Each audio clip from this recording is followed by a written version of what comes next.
Explore the universe के नाजरीन, निज़ाम शमसी का सियारा यूरेनस विलियम हर्शल ने 1781 में अपनी टेलीस्कोप की मदद से दरियाफ्त किया। लेकिन उसे ये नहीं पता था कि ये एक प्लैनेट है, बल्कि उसे लगा कि ये एक दुमदार सितारा या कोई शहाब साक़ब है। विलियम हर्शल ने एक बादशाह के नाम पर इस सियारे को नाम देने की एक नाकाम कोशिश भी की, लेकिन साइंसदानों ने इसका नाम एक एस्ट्रोनॉमर जोहान एलर्ट बोर्ड की तजवीज़ पर यूरेनस रखा, जो कि यूनानी आसमानी खुदा का नाम है।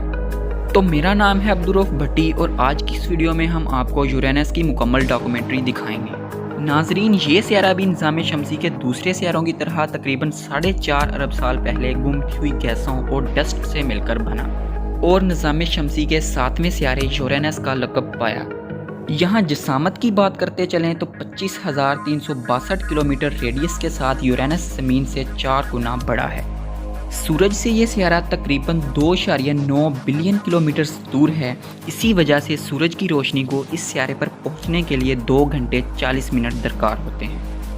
यूरेनस पर एक दिन 17 घंटों के बराबर होता है। यहाँ पर अहम और दिलचस्प बात यह है कि यहाँ का एक साल ज़मीनी 84 सालों के बराबर होता है। नाजरीन, यूरेनस ही वो अकलौता सियारा है जिसका ख़त इस्तिवा 97.77 डिग्री टेढ़े ज़ाविये के साथ अपने मदार के तकरीबन राइट एंगल पर मौजूद है। यहाँ पर नाकाबिल यकीन बात यह है कि हर साल के चौथाई हिस्से में सूरज सिर्फ एक पोल पर चमकता रहता है, जबकि दूसरे हिस्से पर ज़मीनी 21 साल के लिए तारीक रात रहती है। इसके अलावा इस सियारे की दिलचस्प बात यह है कि ये उन 2 सियारों में से एक है जहाँ पर सूरज मगरिब से तलू होता है। साख्त के एतबार से देखा जाए तो यूरेनस बर्फ़ का एक त्योहेकल सियारा है, जबकि डायमीटर की बात की जाए तो ये सियारा अपने साथी सियारे नेपच्यून से थोड़ा बड़ा है, लेकिन इसका मास नेपच्यून से कम है। और अगर डेंसिटी की बात की जाए तो सैटर्न के बाद इसकी डेंसिटी सबसे कम है। बर्फ़ के त्योहेकल की शक्ल में इस सियारे की कोई ट्रू सरफेस नहीं है। इसकी सतह पर लैंड करना तो एक दूर की बात, स्पेसक्राफ्ट इसके एटमॉस्फेयर तक पहुंचते ही एक ज़ख्मी इंसान की तरह बन जाते हैं। अगर किसी तरह सतह पर पहुंच भी जाए तो फ़ौरन पिघल कर बर्फ़ के त्योहेकल में हमेशा के लिए गुम हो जाते हैं। यहाँ पर एटमॉस्फेयर की बात करते चलें तो यूरेनस का ज़्यादातर एटमॉस्फेयर हाइड्रोजन और हीलियम से मिलकर बना है। इसके अलावा बहुत थोड़ी मिकदार में मीथेन, पानी और बर्फ़ भी मौजूद होते हैं। इसका नीला सबज रंग मीथेन गैस की वजह से ही होता है।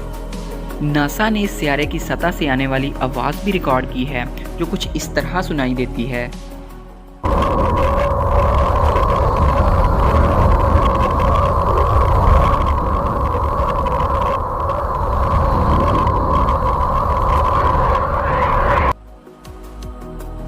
तो नाजरीन, आपने सुना कि इस सियारे से किस तरह की आवाज़ें आती हैं। वोएजर 2 ने 1986 में इस सियारे के कुछ नुमायाँ बादल देखे, लेकिन मॉडर्न टेक्नोलॉजीज़ के मुताबिक ये सियारा मुतहरक बादल रखता है जिनकी चमकदार बदलती हुई खसूसियात हैं। इस सियारे पर दर्जा हरारत -224.2 डिग्री सेल्सियस है, जो इसे किसी किसी जगह पर नेपच्यून से भी ज़्यादा ठंडा बना देता है। यहाँ चलने वाली हवाएं 900 किलोमीटर फ़ी घंटा की रफ्तार से चल रही हैं। यूरेनस का मैग्नेटोस्फेयर गैर मामूली और बेतरतीब होता है।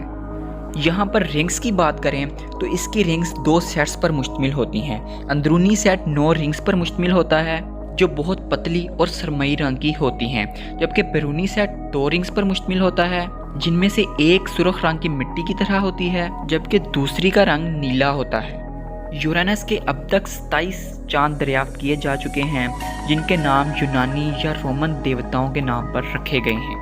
यूरेनस के तमाम चांद तकरीबन आधे पत्थरों और आधे बर्फ़ से मिलकर बने हुए हैं। जहाँ तक हम जानते हैं, इस सियारे पर ज़िंदगी नामी कोई चीज़ भी मौजूद नहीं है। वजह इसका दर्जा हरारत, दबाव और दूसरी खसूसियात हैं जो इसे रहने के काबिल नहीं बनाती। तो नाजरीन, इस डॉक्यूमेंट्री में आपने यूरेनस की मुकम्मल तफसील के बारे में जाना। अगर वीडियो पसंद आई है तो इसे लाइक करें और दोस्तों के साथ शेयर करना मत भूलना। अगली वीडियो में हम आपको निज़ाम शमसी के 8वें सियारे नेपच्यून की मुकम्मल तफसील बताएंगे। तब तक के लिए अपना बहुत सा ख्याल रखिएगा। अल्लाह ने